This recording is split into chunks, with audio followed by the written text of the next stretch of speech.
ಈ ದಿವಸ ಹೊಸಕೋಟೆಯಲ್ಲಿ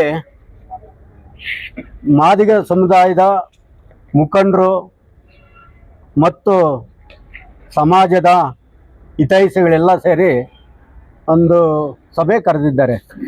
ಅದರ ಉದ್ದೇಶ ಏನಪ್ಪ ಅಂದರೆ, ಇದೇ ಜಾಗದಲ್ಲಿ ಹೋದ ವಾರ ಪಿ ಮುನ್ರಾಜು ಕಣ್ಣೂರಳ್ಳಿ ವಲಯ ಸಮಾಜದ ಮುಖಂಡರು ಅವ್ರು ಏನು ಮಾತಾಡಿದ್ದಾರಪ್ಪ ಅಂದರೆ, ವರ್ಗೀಕರಣ ವಿಚಾರವಾಗಿ ಮಾತಾಡಿದರೆ ನಾವೇನು ಕೂಡ ಮಾತಾಡ್ತಿರ್ಲಿಲ್ಲ. ಆದರೆ ಒಂದು ಮಾದಿಗ ಜಾತಿನ ಏಳಿಸಿ ಮಾತಾಡಿದ್ದಾರಲ್ಲ, ಅದಕ್ಕೆ ನಾವು ಉತ್ತರ ಕೊಡಬೇಕಲ್ವಾ? ಉತ್ತರ ಕೊಡಲಿಲ್ಲ ಅಂದರೆ ಏನು ಹೇಳ್ತಾರೆ? ಆದರೆ ವರ್ಗೀಕರಣ ಅಂಬೇಡ್ಕರ್ ಅವರ ಮೀಸಲಾತಿ ಭಿಕ್ಷೆ, ಮುನ್ರಾಜ್ ಆಗಲಿ ಇನ್ನೊಬ್ಬರ ಮನೆ ಆಸ್ತಿ ಹಂಚ್ತಾ ಇಲ್ಲ. ಇದು ಸುಮಾರು 50 ವರ್ಷಗಳ ಕಾಲ ಒಂದು ಸಮಾಜ ಕಾತಿದೆ. ಏನು ಕಾತಿದೆ? ನಮ್ಮ ಅಣ್ಣ ತಮ್ಮದಿರು ಯಾವತ್ತನ ಹಂಚ್ಕೊಂಡು ತಿನ್ನಕ್ಕೆ ಪ್ರಯತ್ನ ಪಡ್ಬೋದು ಅಂತ ಕಾಯ್ತಾ ಇದ್ರು. ಇವರಿಗೆ ಹಂಚ್ಕೊಂಡು ತಿನ್ನೋದು ಇವ್ರ ಮನಸ್ಸಲ್ಲಿಲ್ಲ. ಇವ್ರು ಏನಿದ್ರೇನು ಕೂಡ ಬಾಚ್ಕೊಂಡು ತಿನ್ಬೇಕಾದ್ರೆ ಹೊಟ್ಟೆ ಹಸುವಿನಲ್ಲಿರೋರು ಕೇಳೋದು ಬೇಡವಾ ಸ್ವಾಮಿ? ನಮಗೂ ಕೂಡ ಜನಸಂಖ್ಯೆ ಇಷ್ಟಿದೆ, ನಮ್ಮ ಭಾಗ ನಮಗೆ ಕೊಡಿ ಅನ್ನೋದ್ರಲ್ಲಿ ಏನು ತಪ್ಪಿದೆ? ಇವ್ರ ಮನೇಲಿ 4 ಜನ ಅಂತಂದಿರು ಇರ್ತಾರಪ್ಪ, ಮಕ್ಳು ಇರ್ತಾರೆ. ಒಬ್ಬ ಮಗನಿಗೆ ಜಾಸ್ತಿ ಆಗ್ದಂಗೆ ಇನ್ನೊಬ್ಬನ ಮಗನಿಗೂ ಅವನು ಎಷ್ಟು ತಿಂತಾನ ಸಾಕ್ಬೇಕಾ ಬೇಡವಾ? ಇಲ್ಲ, ನನ್ನ ಮಗನಿಗೆ ಒಬ್ಬನಿಗೆ ಜಾಸ್ತಿ ಆಗ್ತೀನಿ, ಇನ್ನೊಬ್ಬನಿಗೆ ಕಡಿಮೆ ಆಗ್ತೀನಿ ಅನ್ನೋದಾದ್ರೆ ಯಾವತ್ತೂ ಕೂಡ ಇವರು ಅರ್ಥ ಮಾಡ್ಕೊಬೇಕು. ಮನ್ಸನ್ನು ನೋಡಿ ಊಟ ಕೊಡಬೇಕು, ಜನಸಂಖ್ಯೆ ನೋಡಿ ಭಾಗ ಮಾಡಬೇಕು. ಅದು ಬಿಟ್ರೆ ವೈಜ್ಞಾನಿಕವಾಗಿಲ್ಲ ಅಂತ ಇವ್ರು ಹೇಳ್ತಾರಲ್ಲ, ಏನು ವೈಜ್ಞಾನಿಕ ಅಂದ್ರೆ ಯಾವುದು? ಇಲ್ಲಿ ತನಕ ಯಾವ ವರದಿಗಳು ವೈಜ್ಞಾನಿಕವಾಗಿದ್ದದೆ ನಮ್ಮ ಮುಂದೆ ಬರಲಿ, ಚರ್ಚೆ ಮಾಡೋಣ. ಅದು ಬಿಟ್ಟು ಮುಗ್ಧ ಜನಗಳಿಗೆ ಚಾಕು ಚೂರಿ ಬಾಕು ಕೊಟ್ಟು ಬೀದಿನಲ್ಲಿ ಕಾಳಗ ಮಾಡ್ತೀರಂತ ಹೇಳ್ತೀರಲ್ಲ ನೀವು. ಯಾವ ಅಂಬೇಡ್ಕರ್ವಾದಿಗಳು? ನಾವು ಕೇಳ್ಬಹುದಾ? ಅಂಬೇಡ್ಕರ್ ಏನು ನಿಮ್ಗಾಗೇನ ಇರೋದು? ಒಂದೇ ಪಂಗಡಕ್ಕೆ ಅಂಬೇಡ್ಕರ್ ಇರೋದು? ಇಡೀ ಜಗತ್ ಅಂಬೇಡ್ಕರ್ ಇವತ್ತು ಎಲ್ಲ ದೇಶಗಳಲ್ಲಿ ಅವರು ಪ್ರತಿಮೆ ಇಡ್ತಾ ಇದ್ದಾರೆ.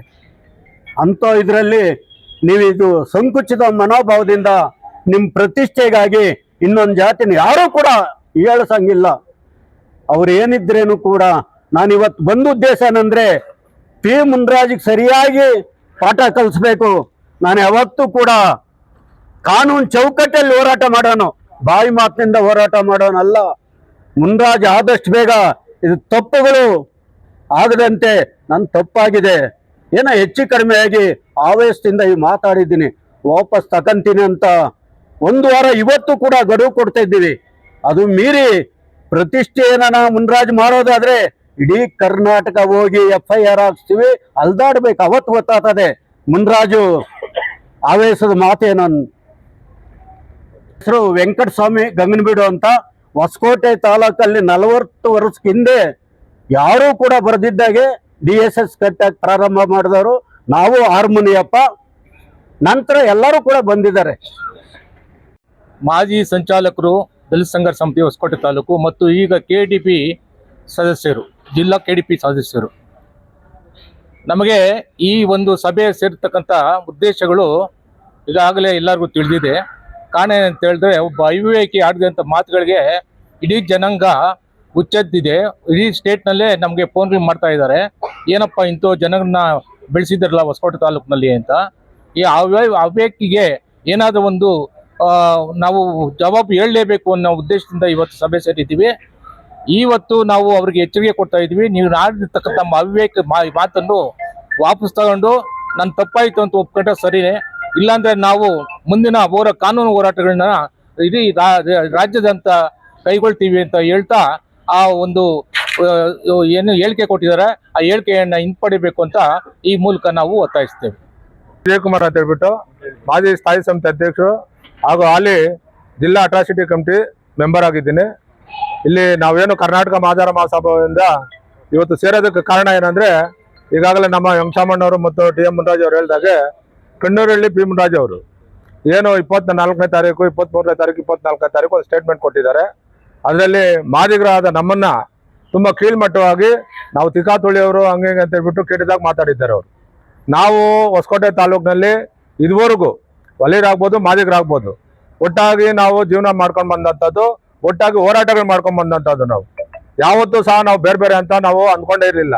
ಹಂಗಿದ್ದಿದೆ ನಾವು ಹೊಸಕೋಟೆ ತಾಲೂಕಲ್ಲಿ ಏನು ಬಚ್ಚೇಗೌಡರು ಮಿನಿಸ್ಟರ್ ಆಗಿದ್ದಾಗ ಏನು ತಾಲೂಕು ಕಚೇರಿ ಆವರಣದಲ್ಲಿ ಡಾಕ್ಟರ್ ಬಾಬಾ ಸಾಹೇಬ್ ಅಂಬೇಡ್ಕರ್ ಅವರ ಸ್ಟ್ಯಾಚ್ಯೂ ಆಗಲೇಬೇಕಂತ ಪಟ್ಟಿಡಿದು ಅದನ್ನ ಸರ್ಕಾರದ ಮತದಿಂದ ನಗರಸಭೆಯಲ್ಲಿ 24 ಲಕ್ಷ ರೂಪಾಯಿನ ಮಂಜೂರು ಮಾಡಿಸಿ ಏನು ತಾಲೂಕು ಕಚೇರಿ ಆವರಣದಲ್ಲಿ ಅಂಬೇಡ್ಕರ್ ಸ್ಟ್ಯಾಚ್ಯೂ ಮಾಡಿದಂಥದ್ದು ನಾವು.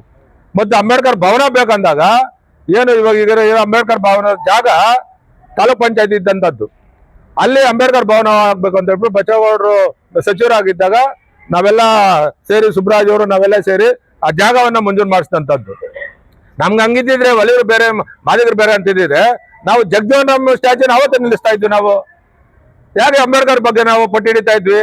ಯಾಕಂದ್ರೆ ನಮ್ಗೆ ಅಂಬೇಡ್ಕರ್ ಎಷ್ಟು ಮುಖ್ಯನೋ ಜಗಜೀವನ್ ರಾಮ್ ಅಷ್ಟೇ ಮುಖ್ಯ. ಯಾವತ್ತು ನಮ್ಗೆ ಇವರಿಬ್ಬರನ್ನ ಬೇರೆ ಬೇರೆ ಅಂದ್ಕೊಂಡೇ ಇರಲಿಲ್ಲ. ತಾಲೂಕ್ ಮಟ್ಟದಲ್ಲಿ ನಾವು ಯಾವತ್ತೂ ಸಹ ಏನು 1980-81ರಿಂದ ಪ್ರಾರಂಭ ಮಾಡಿದಂತ ಅಂಬೇಡ್ಕರ್ ಜಯಂತಿ ಜಗಜೀವನ್ ರಾಮ್ ಜಯಂತಿಯನ್ನ ಇದುವರೆಗೂ ಒಟ್ಟಿಗೆ ಆ ಇಬ್ರು ಮಹಾನ್ ಭಾವರ ಜಯಂತಿಗಳನ್ನ ತಾಲೂಕು ಆಡಳಿತದ ಒಂದು ಬೆಂಬಲದಿಂದ ತಾಲೂಕು ಆಡಳಿತದ ಜೊತೆ ಸೇರ್ಕೊಂಡು ಒಟ್ಟಿಗೆ ಮಾಡ್ಕೊಂಡ್ ಬಂದಂತದ್ದು ನಾವು ಅಂಬೇಡ್ಕರ್ ಜಯಂತಿ ಮತ್ತು ಜಗಜೀವನ್ ರಾಮ್ ಜಯಂತಿನ. ಅಂತ ಮಹಾನ್ ಭಾವರ ಜಯಂತಿನ ಕಳೆದ ಸಾರಿ ಏನು ಮಿಸ್ಗೈಡ್ ಮಾಡಿ ಬೇರೆ ಬೇರೆ ಮಾಡೋದಕ್ಕೆ ನೀವು ಪ್ರಯತ್ನ ಪಟ್ಟು ನಮ್ಮನ್ನ ದಾರಿ ತಪ್ಪಿಸ್ತಿರಲ್ಲ. ಆದ್ರೆ ಈಗ ಇನ್ನ ಮುಂದುವರೆದು ಅಂಬೇಡ್ಕರ್ ಜಯಂತಿಗೆ ಬೇರೆ ಇನ್ವಿಟೇಷನ್, ಜಗಜೀವನ್ ರಾಮ್ ಜಯಂತಿಗೆ ಬೇರೆ ಇನ್ವಿಟೇಷನ್. ಇದನ್ನ ಏನು ನಾವು ಕರ್ನಾಟಕ ಮಾದಿಗರ ಮಹಾಸಭಾ ಖಂಡಿಸ್ತೀವಿ. ನಾವು ಖಂಡಿಸಿ ಮಾಡಂಗಿದ್ರೆ ತಾಲೂಕು ಆಡಳಿತಕ್ಕೆ ನಾವು ಮನವಿ ಮಾಡ್ಕೊಳ್ತಾ ಇದ್ದೀವಿ. ಏನಂದ್ರೆ ಮಾಡಂಗಿದ್ರೆ 2 ಜಯಂತಿಗಳನ್ನ ಒಟ್ಟಿಗೆ ಮಾಡ್ರಿ. ಇಲ್ಲ ಅಂದ್ರೆ ನೀವು ಏನು ಜಗಜೀವನ್ ರಾಮ್ ಜಯಂತಿನ ಇಂಡೋರ್ ಅಲ್ಲಿ ಮಾಡ್ತೀರಿ, ಅದೇ ರೀತಿ ಅಂಬೇಡ್ಕರ್ ಅವ್ರ ಜಯಂತಿನ ಇಂಡಿಯಾ ಮಾಡ್ರಿ. ಯಾರು ಸಂಘಟನೆಗಳವ್ರು ಯಾರ್ಯಾರು ಮಾಡ್ಬೇಕಂತಿದ್ದೀರೋ ಎಲ್ಲ ಹೊರಗಡೆ ಕಾಂಪೌಂಡ್ ಇಂದ ಹೊರಗಡೆ ನೀವು ಯಾವ ತರ ಡೇಟ್ ಫಿಕ್ಸ್ ಮಾಡ್ಕೊಳ್ರಿ. ಅದನ್ನ ನಾವು ಇಬ್ರು ಸೇರಿ ನಾವು ಮಾಡ್ತೀವಿ.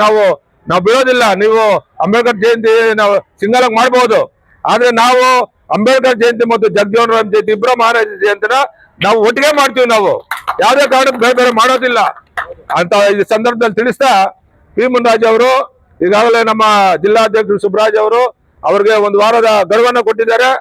ನಾವು ದಯವಿಟ್ಟು ನೀವು ಅಣ್ಣವ್ರು ಅಂತ ನಾವೆಲ್ಲ ಕರೀತಾ ಇದ್ದೀವಿ, ಅದೇ ಗೌರವ ನಿಮ್ಮ ಮೇಲೆ ಇಟ್ಕೊಂಡಿದ್ದೀವಿ.